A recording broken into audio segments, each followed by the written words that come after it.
Bonjour à tous et bonjour à toutes. Bienvenue dans Face à Michel Onfray sur CNews et sur Europe 1. Bonjour Michel. Bonjour Laurence. Ravi de vous retrouver pour une heure d'échange autour de l'actualité de la semaine. L'occasion peut-être de prendre un peu de hauteur face au tumulte de la vie politique qui n'en finit plus de s'agiter et peut-être de rebuter certains des plus motivés de nos concitoyens.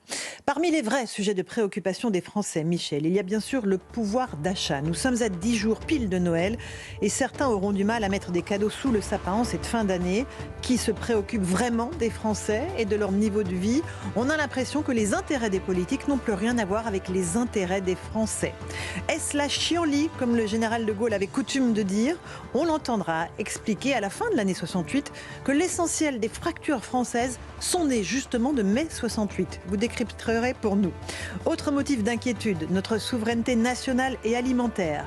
La colère des agriculteurs ne faiblit pas alors que la France continue de dire qu'elle va s'opposer à la ratification du traité de libre-échange du Mercosur. De nombreuses actions ont été menées, notamment dans les supermarchés, dans la grande distribution. On entendra les réactions des uns et des autres. Le temps fort de ce week-end, c'est la visite du pape François en Corse, une première pour un souverain pontife. Il sera accueilli à Ajaccio par le cardinal Bustillo. Qu'est-ce que symbolise à vos yeux cette visite papale? Pourquoi a-t-il boudé la cérémonie de réouverture de Notre-Dame? On a envie de vous entendre là-dessus, Michel. Enfin, la situation internationale, avec d'une part le conflit entre la Russie et l'Ukraine, attaqué il y a 2 ans par Vladimir Poutine. La rencontre Zelensky-Trump à Paris le week-end dernier, va-t-elle faire bouger les lignes? Le président Trump peut-il régler en 24 heures, comme il l'a promis, cette guerre effroyable qui a fait plus d'1 million de morts côté russe ou ukrainien? Et puis de l'autre, il y a la chute du dictateur Bachar al-Assad qui a fui en quelques heures la Syrie pour se réfugier à Moscou. Le boucher de Damas, responsable de la mort de centaines de milliers de ses compatriotes, laisse la place à un régime de djihadistes qui se disent modérés, mais qui veulent tout de même instaurer la charia. Est-ce que le djihadisme modéré existe à vos yeux? Vaste question, Michel Onfray. Et puis bien sûr, nous parlerons de notre compatriote Boualem Sansal, qui est détenu depuis 28 jours en Algérie, un otage du régime algérien. Pour vous, Michel, sa demande de remise en liberté a été rejetée. On l'évoquera bien sûr dans cette émission. Voilà pour le menu, mon cher Michel. On est parti pour une heure? C'est parti. Allez, on commence par le pouvoir d'achat des Français. Préoccupation très concrète, mais en même temps très légitime. Comment boucler les fins de mois? On a le sentiment que la classe politique est complètement déconnectée des vrais sujets des Français. Est-ce que c'est un sentiment que vous partagez, Michel Onfray? Oui, parce que c'est la réalité. Souvenez-vous, et tous nos auditeurs s'en souviendront, il y a eu un début de gilet jaune à partir de ce moment-là de l'année, c'est-à-dire très exactement fin novembre, début décembre, quand un certain nombre de personnes, dont Jacqueline Moreau, que tout le monde a oublié aujourd'hui, mais enfin, de personnes qui donnaient vraiment les raisons du mécontentement. C'était le prix du gasoil. Une des gilets jaunes, c'est ça, hein? Oui, on a dit qu'elle était à l'origine du mouvement des gilets jaunes. Et puis on a entendu des gens qui nous disaient « Je travaille, je ne peux pas acheter de jouets à mes enfants. Je vais être obligé de demander à mes parents », c'est-à-dire ce sont les grands-parents qui achètent les jouets des enfants. C'est une humiliation terrible pour les gens. Quand vous travaillez, que d'autres qui ne travaillent pas ont des avantages divers et multiples, qu'ils ont des chèques, etc. Et puis là, des gens qui disent, nous, on n'a pas la dignité qui nous permettrait d'abord d'acheter des jouets à nos enfants, puis ensuite d'acheter peut-être un peu de foie gras, un peu de quoi faire un dîner festif, et qui prendront du mousseux et pas du champagne, qui auront des blocs de mauvais foie gras au lieu de vrai foie gras, etc. C'est ça la réalité de la vie des Français, de nombre de Français qui travaillent et qui ont des revenus trop modestes pour pouvoir simplement faire ce qu'on a envie que tout le monde puisse faire, que tous les Français puissent faire le soir de Noël, c'est-à-dire être en famille et rendre heureux les gens qu'on aime. Alors justement, on leur a posé la question. On va regarder les stratagèmes qu'ils mettent en place pour justement pouvoir faire plaisir à leurs proches le jour de Noël. Réaction. C'est un peu juste, mais on essaie de faire en sorte de faire plaisir à la famille. Et après, c'est pas forcément le prix qui compte, mais plus l'attention. Ça a été un peu compliqué, donc on va dire que je me suis organisé, il y a un mois et demi, pour mettre un peu de côté et essayer de limiter un peu les sorties, les choses comme ça, pour pouvoir mettre un peu plus pour Noël. Ouais. Le budget, ça va. En vrai, ouais, je vais pouvoir. On essaie de faire attention au budget, pas dépenser inutilement, et puis voilà, on fait avec ce qu'on a, quoi. J'ai pas suffisamment d'argent, mais je vais faire en sorte d'offrir un petit quelque chose à chacun. Restrictions budgétaires, là. Ouais, l'inflation, l'ouverture de la société cette année, on nous aide pas trop, donc on fera en fonction des moyens de chacun et on essaiera de faire plaisir au maximum de personnes. Voilà pour ces Français interrogés par nos équipes. Il y a aussi le sentiment de la part de ces Français que la classe politique ne les écoute plus, que c'est terminé. Ils sont dans un autre monde. Ce sont 2 mondes différents. Oui, ça fonctionne de manière autonome, la classe politique. C'est je vais être élu, quand je suis élu, je vais rester élu, je vais m'allier avec machin, puis avec bidule, je le déteste, mais il faut quand même qu'on sauve nos postes. Et puis il va y avoir les municipales, et puis il va y avoir les présidentielles. Dans quelle écurie est-ce que je dois aller? Est-ce que celui-ci, c'est le bon cheval?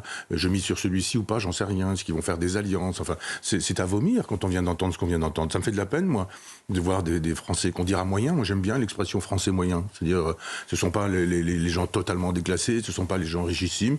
Juste des gens qui disent j'ai prévu, il y a eu un petit budget, il n'y aura pas grand-chose, il y aura un petit cadeau pour chacun quand même. Enfin, ça me fait de la peine. On devrait pouvoir ce soir-là ne pas être obligé, même pas de casser les tirelires, ils n'ont pas de tirelires, mais d'être dans l'humiliation qui consiste à dire on fait rien, on vole pas, on pille pas, on fait pas de trafic de drogue. Quand on nous arrête, quand la police nous arrête, on s'arrête, on donne nos papiers et nous on se moque éperdument de nous. Et pendant ce temps-là, est-ce que machin va être élu, est-ce que c'est plutôt celui-ci, est-ce que c'est à vomir?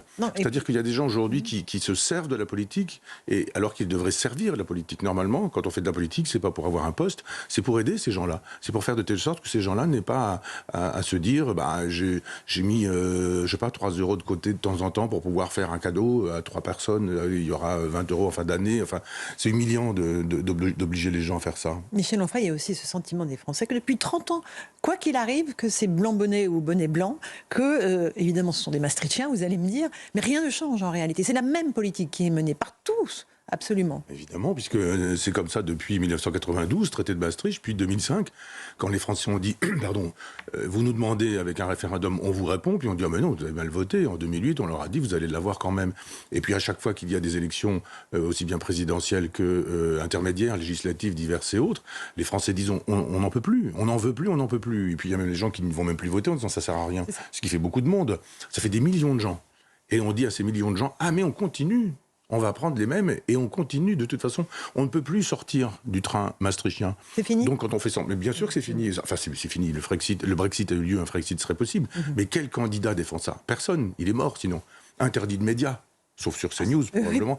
Mais interdit de médias, interdit de services publics, interdit de parole, criminalisation de la parole, etc. On vous dit après, mais vous ne pesez rien du tout. Si vous ne pesez rien du tout, on ne vous invite pas. Si on ne vous invite pas, vous pèserez encore moins. Regardez Asselineau, par exemple. Il dit des choses... François Asselineau. Il est sur cette ligne-là. Regardez le traitement médiatique. Regardez quand on l'invite, les conditions de possibilité de l'invitation, quand on lui dit un tas de choses, on ne lui pose pas de questions concrètes. Et on dit, bah ça y est, maintenant le temps est écoulé. Donc les gens qui nous disent, non, attendez, il y a un problème avec l'Europe. Et c'est cette Europe, on va reparler du Mercosur tout à l'heure, c'est exactement la même chose. Nous n'avons plus la main. C'est ça être souverainiste, c'est dire... Nous n'avons pas de droit de veto, dit Philippe de Villiers. Oui, mais il a raison, Philippe, de dire ça. Parce que quand Macron et les autres nous disent on va faire de telle sorte qu'on ne signera pas vraiment à l'État, je ne sais quoi, mais mon œil, ce sera du papier. Le jour où tout ça sera signé, Ursula von der Leyen ou celui ou celle qui la remplacera dira mais mon cher Emmanuel, c'est pas comme ça que ça se passe, tu le sais bien, de toute façon il n'a même pas besoin qu'on lui dise, il le sait, il joue un double jeu. Mais on lui dira tu n'as pas le choix, tu sais bien que tu n'as pas le choix. Donc il fait semblant d'un point de vue médiatique, verbal et sémantique de dire ces choses-là parce que ça calme encore des gens. Ça a calmé nos amis agriculteurs, hélas, qui se sont fait avoir, parce qu'on leur dit, à Gabriel Attal, pour être même plus précis, ne massacrez pas votre salon de l'agriculture, rentrez chez vous, etc. Les paysans, c'est pas des fonctionnaires. Hein, quand les vaches ne sont pas traites ou quand le travail n'est pas fait, il n'est pas fait. Hein, donc on ne va pas se dire, on va faire 5 semaines de grève. Ils sont obligés de rentrer. On fait du télétravail. Ils rentrent, voilà, faire du télétravail pour traire les vaches, c'est assez difficile. Et donc il a obtenu que tout le monde rentre à la maison, et simplement, pendant ce temps-là, ils avançaient. Ce sont des cyniques, les gens qui sont au pouvoir, de droite et de gauche. Tous ceux qui défendent Maastricht de droite ou de gauche, ce sont les mêmes. Et quand vous faites un paquet, dans la classe politique, c'est beaucoup de monde. Et les Séguins d'aujourd'hui, on les cherche. Alors, est-ce la chienlit, mon cher ou les Chevènements d'aujourd'hui. Oui, Chevènement aussi, grand homme politique. On va écouter le général de Gaulle. C'est vous qui m'avez signalé cette archive que je ne connaissais pas. Ça se déroule fin 68. Écoutez comment il qualifie les événements de mai 68. Pour lui, c'est de là que vraiment naissent les fractures françaises. Écoutez. En somme, les immenses événements politiques, économiques, sociaux, qui depuis ont encore bouleversé le monde, la Deuxième Guerre générale, qui l'a déchiré de nouveau, les tensions et les conflits qui le troublent en ce moment même sont les conséquences directes de la colossale révolution frayée alors par les armes et où la race humaine en vint à perdre l'équilibre qu'elle n'a pas jusqu'ici retrouvé. Voilà pour cette archive du général de Gaulle en 1968, après les événements de mai 68. Michel Onfray, on est sur CNews et sur Europe 1. Comment vous analysez ce qu'il vient de dire, le général ? Alors, il nous faudrait mettre l'archive entière. On est obligé de tailler. Mais on est obligé. Oui. Mais en fait, dans ce qu'il nous dit, il parle de la Première Guerre mondiale, puis de la Deuxième Guerre mondiale, puis de mai 68. Et il met ces trois choses-là en relation, en nous disant c'est la révolution des machines. Et il y a une pensée de la technique chez le général de Gaulle, contrairement à ce qu'on a pu dire, en disant c'est un militaire borné, étroit, un général qui ne pense pas, etc. C'est faux. Il y a plein de dimensions chez le général de Gaulle, notamment une dimension civilisationnelle. Et il y a la même chez André Malraux. Et quand il dit, mais à quoi bon aller sur la Lune si c'est pour s'y suicider, il dit, mais c'est bien le progrès technique, mais pourquoi faire ? Et il a bien compris qu'on avait saigné la France en 1914-1918, qu'on a saigné la France pendant la Deuxième Guerre mondiale, qu'on l'a humiliée avec la débâcle, qu'on l'a humiliée avec l'occupation, la France, et qu'il a fallu la reconstituer, et que tout ça a été terrible, et qu'on n'avait pas forcément besoin de mai 68, mais qui est de toute façon en relation avec ça. Mai 68, c'est pas juste une petite histoire, même pas franco-française, mais je dirais Saint-Germain-des-Prés, Quartier Latin, etc. Pas du tout. Dans les chaînes qu'on abat, Malraux dit, mais c'est une entreprise, c'est là que je l'ai appris, moi, quand j'ai lu ça il y a très longtemps, mais c'est une affaire universelle et occidentale. Ça a lieu au Japon, ça a lieu aux États-Unis, ça a lieu en Allemagne, ça a lieu dans plein d'autres endroits, l'Occident. Et c'est une crise occidentale, c'est une crise de civilisation qui nous dit la machine ne peut pas tout, elle est en train de prendre le pas sur tout. Et il invitait effectivement à trouver d'autres solutions que de descendre dans la rue en disant ça suffit. Oui, d'accord, on pouvait mettre le général de Gaulle à la porte, mais pourquoi faire ? Si c'était pour y amener assez rapidement Valéry Giscard d'Estaing, qui nous amenait à la fin de la France, une espèce d'Europe formidable avec le projet maastrichtien, et puis François Mitterrand qui, une fois qu'il est arrivé au pouvoir, dit finalement c'est pas si mal que ça, Valéry Giscard d'Estaing, et nous sommes dans le giscardisme depuis. Macron, c'est un giscardien, c'est un maastrichtien, c'est exactement la même logique, c'est-à-dire que des anti-gaullistes. D'accord, mais ça veut dire qu'on peut remettre ça à 2024. Si on assistait au départ d'Emmanuel Macron, on basculerait dans quoi en fait, Michel Onfray ? Peut-être dans la possibilité de revenir à la Ve République, car là, la Ve République est bafouée, totalement. On n'appelle plus le peuple à donner son avis. Quand on lui demande son avis, on lui dit « on n'a rien à faire de votre avis ». Quand il s'agit de faire voter aux législatives et qu'il y a des chiffres qui parlent, on dit « les chiffres ont mal parlé » et c'est moi, chef de l'État, qui ai de toute façon été élu 2 fois, donc j'ai une légitimité, qui vais vous expliquer que puisque vous avez mal voté, moi je vais vous nommer quelqu'un qui ne vous plaira peut-être pas, mais c'est de toute façon nécessaire pour le destin de la France maastrichtienne. Donc c'est comme ça que les choses fonctionnent. Si on n'a pas un personnage qui a plus le sens de l'intérêt général et du bien public, c'est-à-dire qui retrouve l'esprit et la lettre de la Ve République, ça va continuer la chienlit, ça ne peut que continuer. Bon, Michel Onfray, on continue, on évoque notre souveraineté nationale, souveraineté alimentaire, à la lumière de la colère des agriculteurs. Ils étaient encore très présents cette semaine, ils annoncent encore des actions la semaine prochaine, non seulement pour dire non au Mercosur, mais globalement parce que les promesses qui ont été faites n'ont pas été tenues. On va écouter une petite séquence où il y a une altercation et c'est toujours très douloureux de voir des forces de l'ordre qui s'en prennent aux agriculteurs quand ils font des choses illégales, parce que c'est le peuple en réalité qui s'affronte. Écoutez cette petite séquence où les agriculteurs tentent de vérifier le contenu d'un camion pour voir l'origine des produits, et notamment de la viande qui s'y trouve, et l'action des forces de l'ordre, un peu de tension dans l'air. Non, mais madame... Tranquille, non, mais me touche pas, c'est bon. C'est bon. Allez, on recule. Il a dit, putain. Allez, on pousse doucement. Et on n'a rien dégradé, donc c'est bon. Du saucisson, vous voyez, tout ça, ça va être livré en France, et avec des cochons à nourrir avec je ne sais quoi, piqués aux hormones, avec des antibiotiques, tout ce qui est interdit en France, vous voyez. Et après on chale, Leclerc, tout le monde le vend tranquillement. C'est une honte, quoi, c'est une honte de voir ça, quoi. Voilà pour ces agriculteurs en colère à Toulouse, lors d'une opération avec un camion. Ils ont raison, Michel Onfray. Oui, ils ont raison.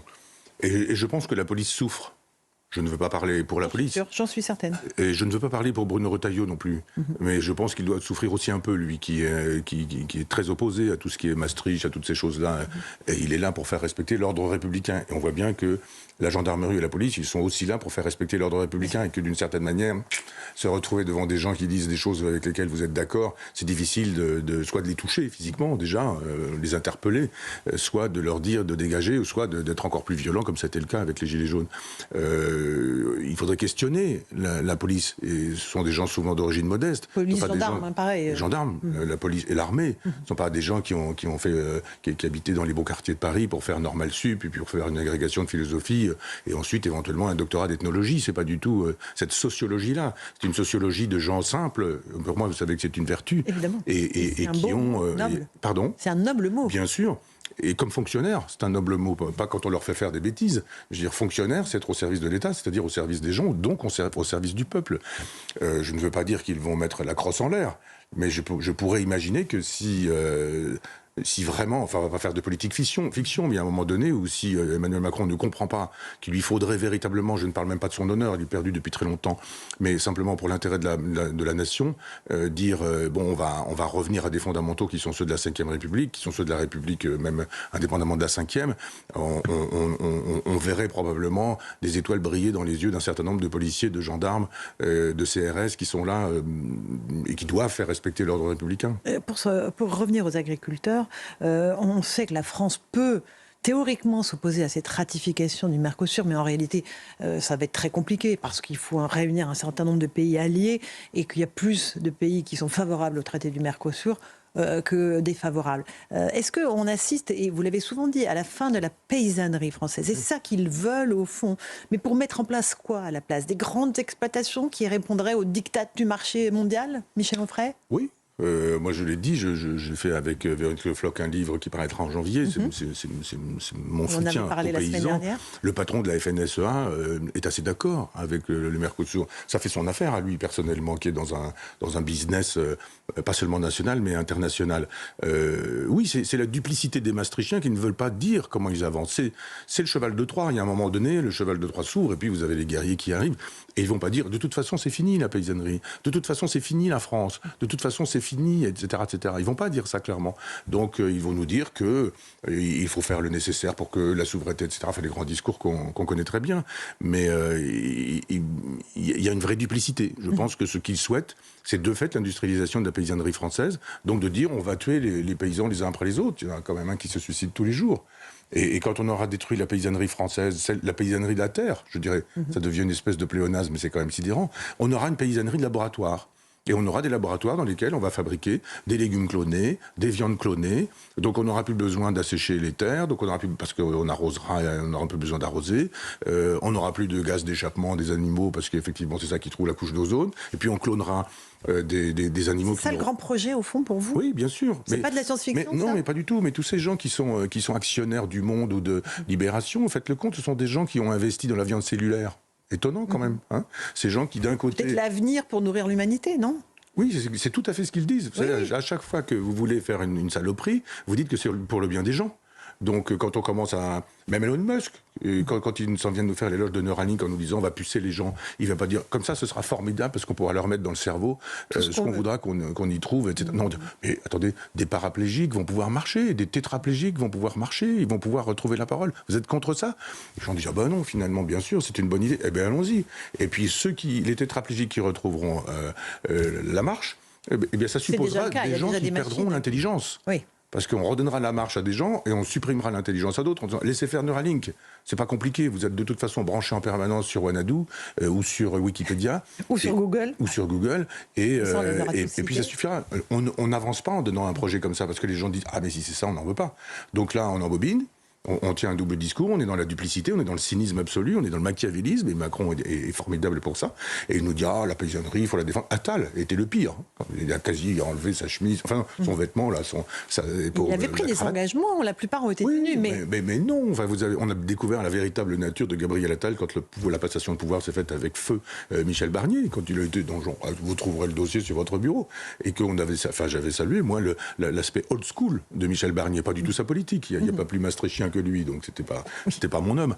Mais cette façon d'être poli, courtois, pas arrogant, pas suffisant, pas prétentieux. Et puis, de pas être forcément s'il est dans un double langage, du moins d'envelopper, de savoir le faire en enveloppant. Bon, il suffisait juste de dire que lui aussi il enveloppait et que c'était exactement la même politique, simplement qu'une génération de différence, ou 2 ou 3 générations, je ne sais pas compter sur ce terrain-là. Mais oui, les vrais objectifs, c'est la suppression de la paysannerie française, de la même manière que les vrais objectifs, c'est de laisser faire l'immigration. Quand on nous dit, oh là là, l'immigration, il va falloir... Mais pas du tout, ils veulent l'immigration, ils veulent absolument que la fin du privilège blanc, pour le dire dans la langue de l'ennemi, et en disant, faites venir tout ce monde-là, on va créoliser, c'est formidable. C'est l'idéologie libérale, c'est une utopie. Oui, le communisme est une utopie, un certain nombre en sont persuadés, sauf Alain Badiou et quelques autres, mais le libéralisme aussi est une utopie. La fameuse théorie du ruissellement dont il nous parle, Emmanuel Macron, enrichissez les riches, ça va aussi enrichir les pauvres. Non, pas du tout. C'est Marx qui a raison. Quand vous enrichissez les riches, vous appauvrissez les pauvres. Et vous avez de plus en plus... Non, les riches sont de moins en moins nombreux et de plus en plus riches, et les pauvres de plus en plus nombreux et de plus en plus pauvres. Je parle de la planète entière, entendons-nous bien. Je ne parle pas de la France ou de l'Europe, qui n'a pas le même niveau de vie. Ce qui suppose un système de répartition, d'où ma gauche proudhonienne, qui suppose un système de répartition. Donc je suis pour les impôts, mais pas des impôts confiscatoires, pas des impôts qui iraient voir directement les gens dire « Ah, vous êtes riches, on vous prend tout », je ne sais quoi. Non, c'est pas comme ça que les choses doivent fonctionner. Michel, l'événement de ce week-end, c'est bien sûr la visite du pape François en Corse, une semaine après la réouverture de Notre-Dame de Paris, à laquelle il n'a pas assisté, ça n'a échappé à personne. Pourquoi vient-il en Corse? Eh bien, tout simplement à l'occasion d'un congrès sur la religiosité populaire en Méditerranée. C'est ça qui l'a en réalité attiré. Visiblement, il n'a pas l'attrait des grandes cérémonies et des mondanités et de la diplomatie. Il préfère aller au plus près, en Corse, là où la religiosité est populaire. On va juste écouter le cardinal Bustillo, qui le reçoit, évidemment. Et puis après, je serais très intéressée de savoir ce que vous pensez de cette visite du pape en Corse. Ici en Corse, il y a cette tradition. Peut-être le côté insulaire nous aide, hein, mais l'Église apporte toujours ces traditions à la vie sociale. Les processions, quand on voit les églises de Corse, comme elles sont impressionnantes, elles sont bien soignées, elles sont belles. Donc l'Église a gardé sa dimension, pas simplement esthétique, mais sa dimension symbolique. L'Église rassemble. Michel Onfray, sur CNews et Europe 1. Qu'est-ce que vous pensez de cette visite du pape François? Vous n'êtes pas vraiment un anticlérical, mais bon, vous êtes... Non, pas du tout. Athée, on va dire. Oui, je suis athée. Oui. Pas anticlérical, moi j'aime quand les curés sont des curés. Alors pourquoi il vient et pas des boy scouts, quoi. Selon vous? Ah bah parce qu'il est jésuite et qu'il envoie un certain nombre de messages à ceux qui veulent les décoder. C'est pas du tout le discours officiel. Il y a une feuille de route qui est donnée en disant mais il aime tellement les religions populaires de la Méditerranée, etc. C'est le prétexte, ça. Rappelez-vous qu'il est jésuite, c'est-à-dire les jésuites sont ceux qui sont proches du pouvoir et qui ont l'oreille du pouvoir, on conseille, on est très influents, etc. Et moi j'adore l'inverse, c'est-à-dire François d'Assise, qui est vraiment le pape des pauvres, le petit pape, le pape des petits, je dirais. Petit pape, non pas le saint des petits, disons-le plus précisément. Et donc, quand vous êtes jésuite et que vous choisissez le nom de François, vous dites un truc, mais normalement tout le monde devrait comprendre. Enfin, il faut un peu de culture religieuse, je dirais. Mais c'est-à-dire que vous choisissez très exactement l'ennemi. Vous choisissez celui François d'Assise, qui dit ah l'Église, non, il faut refaire tout ça. C'est Jésus qui chasse les marchands du temple, François. L'autre, il est dans le temple, il maintient le business et il fait semblant de dire qu'il est en train d'être un marchand du temple. Moi, je préfère. J'ai quelques amis, je sais pas si je peux dire amis parce que j'ai un respect pour eux, mais qui sont des prêtres traditionnalistes, disons-le comme ça. Et au moins, c'est clair. Je n'ai pas la foi, je ne crois pas en Dieu. Je veux dire qu'au moins, la religion, on sait ce que c'est, comment ça fonctionne, il y a la logique du mystère, il y a de la théologie, et les quelques amis prêtres que j'ai, on peut avoir des vraies conversations théologiques sur la question de l'Eucharistie, de la transsubstantiation, sur la question de l'arianisme, enfin, des conciles divers et multiples, etc.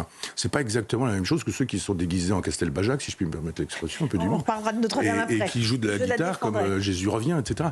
Donc le pape, il est juste en train de nous dire, d'abord, il nous dit des sottises historiques. Quand il dit « je viens à Marseille, donc je ne viens pas en France », je viens en Corse, donc je ne viens pas en France, c'est ce qu'il veut dire. Est-ce qu'il veut dire qu'il n'aime pas le président Macron? Je ne peux pas imaginer qu'il soit sot au point d'ignorer que Marseille fait partie de la France et que la Corse fait partie de la France. Mais simplement, quand il le dit, il laisse croire que... il nous le dit en jésuite, il nous dit « je déteste la France ». Et alors, est-ce qu'il déteste la France parce qu'elle est la France ?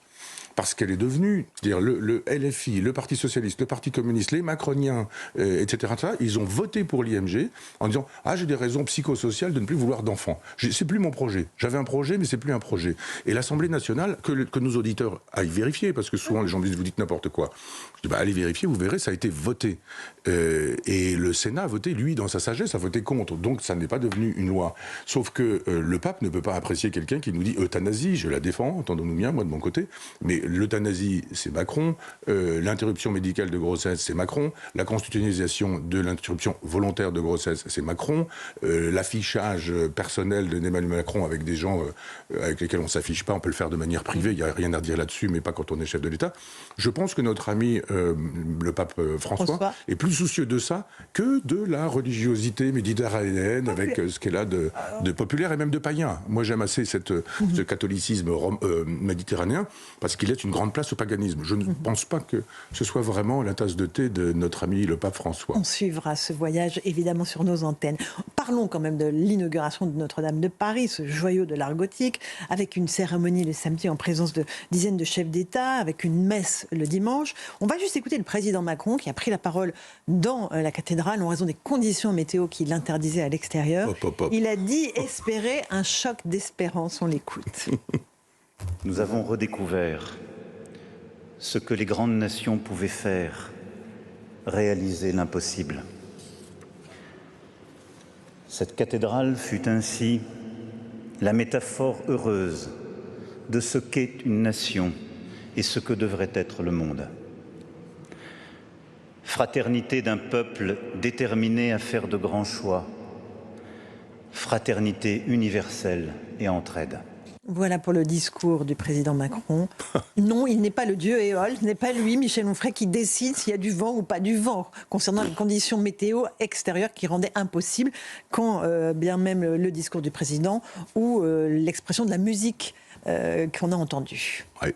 Bon, ok, je vous comprends pas, mais je le dis quand même, voilà. Oui, non, j'ai bien compris.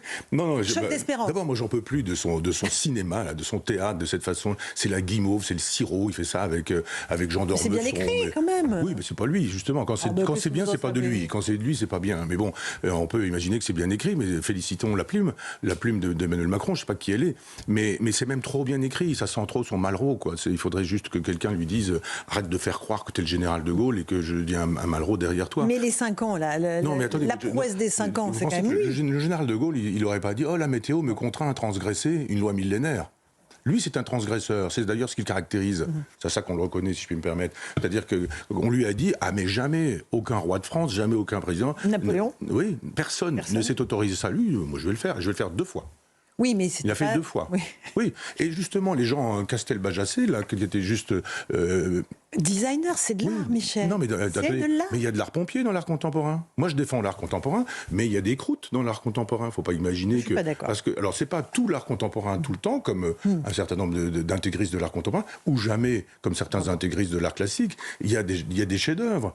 Par exemple, je songeais à Richard Texier, qui est un artiste que je connais un peu, pour lequel j'ai écrit des textes, et je me disais, mais qui aurait pu être vraiment un artiste? On va pas accabler les artistes qui ont été sollicités, mais c'est ce clergé-là qui a choisi cet artiste. C'est ce clergé qui a choisi ces objets. C'est ce clergé qui a choisi un tabernacle en forme de cercueil. Moi, j'y peux rien. Nous ne sommes pas d'accord. Oui, mais Richard Texier aurait fait... Parce que moi, j'aurais bien songé à mon ami Robert Combas, mais il fait beaucoup de femmes toutes nues avec des jolis seins, des jolies fesses. Je pense que c'était difficile à justifier. Mais je pense qu'un certain nombre de... Enfin, les curés dont je parlais tout à l'heure, traditionnalistes, n'auraient sûrement pas dit « la météo nous contraint à faire exception ». Je vois que vous voudriez que j'arrête. Pas du tout. Je vous adore, c'est la météo qui nous contraint. Bien sûr que c'est pas la météo qui contraint. Le général de Gaulle aurait laissé son képi s'envoler par le vent, puis il aurait pris la parole dehors sur le parvis. Car il aurait eu l'humilité de la fonction en disant il y a une séparation de l'Église et de l'État, il y a une supériorité du spirituel sur le temporel. Si on veut, Nicolas Sarkozy l'avait dit un temps sur la question du spirituel. Lui-même, Emmanuel Macron, l'a fait savoir. Je crois que c'était au Bernardin. Oui, mais comme il dit tout et n'importe quoi.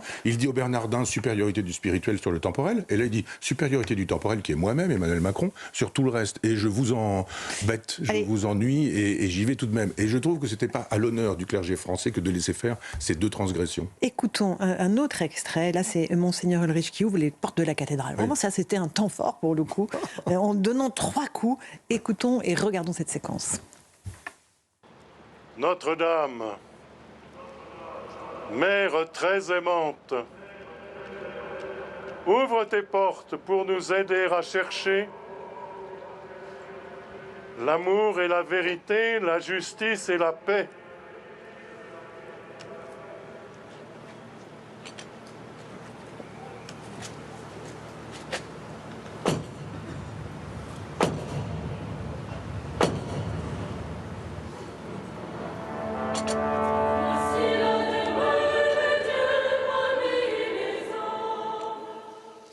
Voilà pour cette séquence extrêmement symbolique, les 3 coups qui évidemment symbolisent la Trinité. Ça, c'est un héritage millénaire pour le coup, Michel Onfray. Ouais, avec une crosse clignotante formidable. Oui, mais bon, passons. Oui, non, mais moi je suis pour. J'ai adoré les cérémonies avec lors de la mort de la reine Elisabeth, mais parce qu'on obéit vraiment à une tradition, cette façon d'y obéir sans y obéir, tout en y obéissant, laissant faire les transgresseurs, etc. C'était pas à la hauteur. Je pense oui qu'on peut effectivement faire faire triompher cette tradition. Ça aurait pu avoir de la gueule, si je puis me permettre l'expression. Là, pas, quoi. On a vraiment l'impression que ça a été tourné comme Gladiator et que ça a été scénographié, qu'il y a des gens avec des oreillettes, que pom pom pom, il y a des gens qui disent allez-y, etc. Oui. On sent la fake news. D'accord, mais il y a quand même le symbole. Pardonnez-moi, il y a cette cathédrale ressuscitée. On peut pas passer depuis... Il y a cette renaissance qui, moi, personnellement, me touche. Oui. Je comprends bien. Mais depuis Vatican II, on ne peut pas faire l'économie du sacré en disant on n'a plus besoin de la transcendance, on n'a plus besoin du sacré. Vive le curé qui joue de la guitare dans La vie est un long fleuve tranquille. Et puis après, on appelait quand même au sacré. Non, il ne faut pas avoir le beurre et l'argent du beurre. Si on a fait l'économie du sacré, alors on invite Paul McCartney, et puis voilà. Michel Onfray, on est sur CNews et sur Europe 1. Évoquons ceux qui étaient présents lors de cette inauguration de Notre-Dame de Paris, de nombreux chefs d'État étrangers, dont le président ukrainien Zelensky et Donald Trump. Les deux se sont rencontrés avant cette inauguration. Est-ce que Trump a le pouvoir de régler le conflit en Ukraine, comme il l'a dit, en 24 heures? Je mentionne d'ailleurs la revue, le dernier numéro de votre revue Front Populaire, consacré au choc des civilisations, dans lequel il y a un numéro sur l'Amérique alliée de la France, point d'interrogation. Est-ce que là, d'abord, sur l'Ukraine, Trump a les moyens de faire stopper le conflit et d'engager les négociations? Bien sûr. N'importe quel chef des États-Unis a les moyens, puisque c'est lui qui fournit les armes. S'il dit je fournis plus d'armes, c'est fini. Donc on dit si je ne donne plus d'armes et que vous ne voulez pas la paix, la Russie, elle prend la totalité de l'Ukraine et l'affaire est réglée. Vous ne pouvez pas vouloir ça, donc vous allez vouloir la paix. Et la paix, ça se négocie. C'est ainsi. Le monde n'est pas fait d'idées pures. Et donc, il faut faire des concessions de part et d'autre. Ça fait des années, moi je dis que ça fait plus de 10 ans qu'elle existe, cette guerre. Mais comme Poutine a envahi il y a quelque temps... La Crimée aussi. Oui, absolument. Et comme les médias ont dit, bah là, ça commence tout de suite, ça y est, il y a des Russes en Ukraine, ça y est, ça démarre. Mais pas du tout. On les a humiliés, d'ailleurs, les Russes, notamment avec les accords de Minsk qu'on n'a pas respectés. Je veux dire, Hollande est en train de le dire publiquement. Madame Merkel fait une tournée en France avec le livre qu'elle est en train de faire pour expliquer que finalement, ils ont trahi et trompé Poutine, donc la Russie, en disant, ouais, non, c'est juste pour attendre de façon à pouvoir armer. Enfin, on ne peut pas se comporter comme ça. Il y a un moment donné où on dit, vous allez donner des choses, de la terre, je ne sais pas, des concessions, des choses. Est-ce que l'OTAN va pouvoir s'installer? Est-ce qu'on va pouvoir mettre des missiles ou pas? Est-ce qu'il va y avoir une intégration de tout ou partie de l'Ukraine dans l'Europe maastrichtienne? Oui ou non? Tout ça se négocie, puis à un moment donné, on arrête la guerre. Je rentre d'Israël, j'étais tout au bord de la bande de Gaza, j'ai vu des chars, j'ai vu des militaires, j'ai vu des choses comme ça. On ne peut pas vouloir la guerre, défendre la guerre. Je ne peux pas non plus dire qu'il ne la faut pas. Il y a des moments donnés où il faut qu'elle ait lieu, mais à un moment donné où aussi il faut commencer par se dire comment est-ce qu'on peut l'arrêter. Et le chef de l'État américain peut très bien dire je ne vous donne plus d'armes, donc vous allez... Et puis d'ailleurs ça se passe très mal déjà sur le terrain. Donc tout le monde, pas forcément Poutine. Poutine lui a envie de 2 ou 3 choses. Simplement on n'est pas dans son cerveau, on sait sait pas ce que sont ces 2 ou 3 choses. Donc on se dit, peut-être ça, peut-être ça, peut-être ça c'est négociable, ça ne l'est pas, ça il faut voir. Pour ça il faut des chefs d'État, c'est-à-dire des gens qui soient capables de prendre en charge le pays, qui est le peuple derrière eux, et qu'ils puissent le faire. En France, nous n'avons personne qui réponde à cette obligation. Michel Onfray, on est sur CNews et sur Europe 1. Évoquons la chute du dictateur Bachar al-Assad, qui a surpris tout le monde cette semaine. Après 50 ans d'un règne sanglant de la dynastie Assad, on parle de 500 000 morts, des millions de déplacés et réfugiés. Et c'est donc un leader islamiste, ancien d'Al-Qaïda, qui a pris le pouvoir avec l'approbation des Turcs et du président Erdogan. Il s'appelle Al-Joulani. Écoutez les quelques mots qu'il a dit en prenant le pouvoir. Nous devons rendre à Damas son juste droit, lui rendre son droit en restaurant la dignité et la fierté de ses habitants et en la construisant dignement. Les opportunités nous sont offertes et les personnes qui ont émigré, qui ont demandé l'asile ou qui ont été déplacées doivent revenir. Tous ces gens doivent revenir pour que, main dans la main, nous puissions construire une nouvelle Syrie, si Dieu le veut. Voilà pour cet homme qui appelle donc les Syriens, la diaspora syrienne qui est répartie dans le monde entier à revenir. Moi, la question que je vous pose, c'est est-ce qu'on peut être un djihadiste modéré? Est-ce qu'on peut appliquer une charia light, entre guillemets? On sait comment ça se termine en général pour les femmes. Bien sûr, on sait que les révolutions font tomber des gens qu'on n'aime pas, mais qu'elles peuvent installer des gens qu'on aime moins encore. Le Shah d'Iran, c'est une chose, et l'ayatollah communiste, c'est autre chose. Donc il y a l'avers et le revers. Donc on se dit, Bachar el-Assad est parti, on pourrait se contenter de ça. Dictateur sanguinaire, ça. Absolument. On pourrait se contenter de ça en se disant, tant mieux. Mais je ne suis pas de ceux qui pensent que la chute d'un tyran, ce soit l'émergence immédiate de la démocratie. C'était la pensée, c'est toujours la pensée de Bernard-Henri Lévy, par exemple, avec ou de ceux qui pensaient qu'il fallait attaquer l'Irak, qu'il fallait attaquer la Libye, etc. On fait tomber Saddam Hussein, et puis on a la démocratie. On fait tomber Kadhafi, et puis on a la démocratie. Non, ça se passe évidemment pas comme ça. On fait tomber un régime laïque, c'est plutôt ça, mon sujet, moi qui pense en termes de choc des civilisations, on fait tomber un régime laïque et on a un régime religieux. C'est-à-dire Saddam Hussein était laïque, Kadhafi était laïque, et Bachar el-Assad était laïque. Tyran, tous les trois, mais laïque. Donc c'est pas exactement la même chose. Puis d'abord, il n'y a pas de nation, il y a des tribus dans ces pays-là. Donc il faut gérer en fonction des tribus, pas en fonction des nations. Les nations, c'est une obsession jacobine française qui a été exportée à l'étranger en matière ça fait partie du lot colonialiste, mais ça marche avec des tribus. Et après, il se passe quoi ? Vous avez l'unité qui se fait par la religion. Et j'ai juste vu, je disais tout à l'heure que j'étais à l'aéroport il y a quelques jours, là, quand les choses sont arrivées, j'ai vu sur un bandeau défilant, il n'y avait pas de son, puisque c'était le triomphe de la nation islamique. Dit ce type qui ressemble à Fidel Castro, vous avez vu, hein, c'est la vareuse, le machin, etc. Si c'est le triomphe de la nation islamique, on ne va pas faire des thèses là-dessus, c'est très clair. Voilà quelqu'un qui nous dit, c'est l'Oumma qui est prioritaire. Donc on nous a dit, l'Iran et l'axe Iran-Syrie, tout ça c'est terminé. Ils sont en train de négocier, les Iraniens. Et éventuellement, l'axe Poutine, tout ça c'est fini. Mais non, ils sont tous en train de négocier. Et ils vont reprendre langue, et quand ils ont repris langue, on aura peut-être, pour le coup, un régime islamique, l'équivalent d'un Iran, avec une frontière commune avec Israël, je le rappelle. Donc c'est ça qui est en train de se jouer. Alors évidemment, Israël joue sa carte aussi. Ils ont avancé des troupes au Golan, ils ont bombardé toutes les infrastructures, en disant on bombarde les avions, on bombarde la marine, et puis on bombarde les infrastructures avec les armes chimiques et bactériologiques. Bon, tout ça a eu lieu, ça se fait dans une période de confusion. Je pense le nouveau chef d'État est en train de dire aux Syriens, revenez. Mais pourquoi faire ?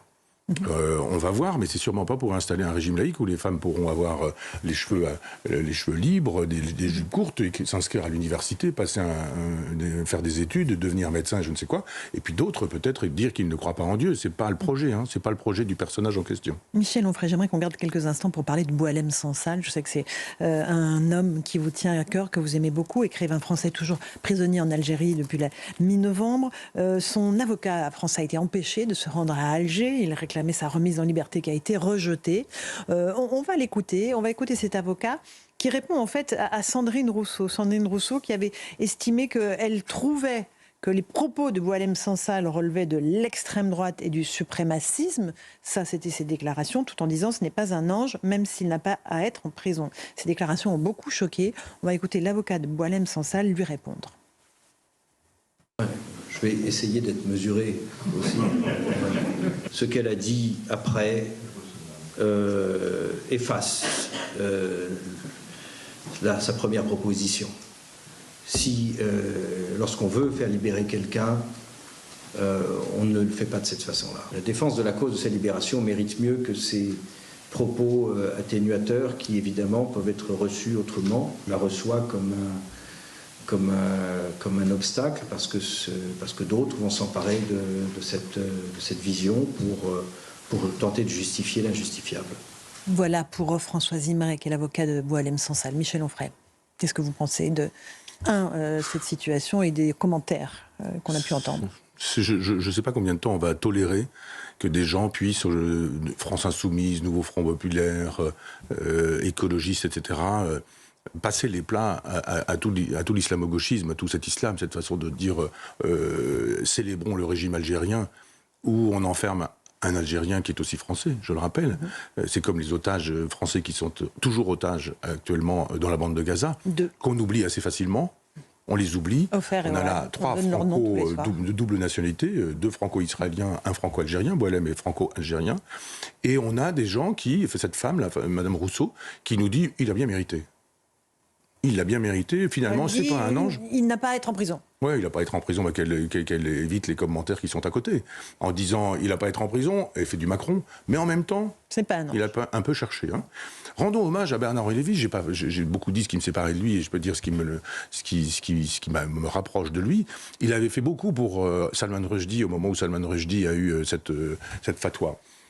J'étais chez un auteur Grasset à l'époque et j'avais vu tout ce qu'il faisait et il se démenait pour ça. C'était l'époque où Jacques Chirac disait « il a bien cherché ». Ou un autre personnage qui s'appelait le prince Charles, aujourd'hui roi d'Angleterre, qui disait aussi « il l'a bien cherché ». Qu'est-ce que c'est que cette façon de justifier des embastillements, le fait de mettre en prison des gens juste parce ce qu'ils pensent ? Il fait pas. On a dit intelligence avec l'ennemi. Mais qui était l'ennemi? J'ai posé la question, qui est l'ennemi? Mais c'est Madame Rousseau qui fait de l'intelligence avec l'ennemi, là, pour le coup. Donc il faut se mobiliser pour la libération de Boualem Sansal. La France ne le fait pas assez, selon vous, Michel Onfray? Mais c'est plutôt qu'on n'a aucun crédit. On a eu jadis une diplomatie digne de ce nom, avec des diplomates haut de gamme. M. Zimré, moi je l'ai rencontré, je crois, quand il était ambassadeur au Danemark. Je venais faire une conférence et j'ai beaucoup apprécié la personne. Et c'est un ambassadeur old school, c'est-à-dire intelligent, brillant, polyglotte, sur tous les terrains, il était cultivé, etc. Emmanuel Macron a détruit cette diplomatie française. Il a lui-même détruit la voix de la France. L'Algérie ne reconnaît que les rapports de force. Et depuis qu'il est au pouvoir, il nous fait savoir, avec Benjamin Stora, quelques-uns de ses conseillers, qu'on n'est rien, qu'on a fait des crimes contre l'humanité là-bas, on est nul, qu'il n'y a pas de culture française, qu'on demande pardon, etc. Bon, c'est bien que les gens là-bas disent oui, vous avez totalement raison. Et agenouillez-vous encore plus qu'on vous écrase la tête. Donc on n'a plus de diplomatie capable de négocier, on n'a pas de chef d'État crédible et on n'a pas d'envoyé particulier. Qui on va pouvoir envoyer? Si on envoie quelqu'un, même qui serait quelqu'un digne de ce nom. Xavier Driancourt, ancien ambassadeur. Oui, ou Jean-Pierre Chevènement. Mais ça veut dire qu'on n'a aucune chance de récupérer Boualem Sansal? C'est mal parti. Quand son avocat dit qu'on lui a refusé d'entrer sur le territoire algérien, qu'on lui a refusé de voir son client, qu'est-ce que fait la France? Alors, ils s'en sortent en disant « c'est un dossier très chaud, hein, donc on fait plein de choses, mais on ne peut pas vous le dire ». Mon œil, ils ne font rien, ils ne peuvent rien faire. Vous pouvez faire des choses quand vous êtes respecté. Et vous êtes respecté quand vous êtes respectable. Si vous avez tout fait pour ne pas être respectable, vous n'êtes pas respecté. Donc on n'a personne pour négocier. Même quelqu'un qui serait respectable, j'ai donné le nom de Jean-Pierre Chevènement, qui ne m'en veuille pas, je ne vais pas le mettre dans l'embarras, mais des gens qui connaissent bien le monde arabe, qui sont des amis du monde arabe. Alors surtout pas des villepins, hein, mais je veux dire des gens qui sont susceptibles d'être crédibles sur ce sujet-là. Hubert Védrine, par exemple, on pourrait aller chercher des individus qui pourraient être les envoyés de la France. Mais si vous êtes l'envoyé de la France, vous êtes la France. Et l'Algérie traite par le mépris la France. Et là, pour le coup, elle a franco-algérien, je le rappelle. Il n'est pas seulement algérien. Il est d'ailleurs... il faudrait que Mme Rousseau sache que c'est pas parce que Valeurs Actuelles dit du bien de vous que vous êtes un fasciste ou que vous êtes invité sur CNews, que vous êtes un type d'extrême droite et que ça justifierait l'embastillement avec juste un petit truc du genre, enfin, ce serait bien qu'il soit libéré. Quoi. Bon, en tout cas, on réclamera jour après jour, comme on le fait pour les otages en Israël. J'espère qu'on réclamera peu pour qu'il soit libéré vite. Merci beaucoup, Michel Onfray, pour cette très belle émission passée en votre compagnie.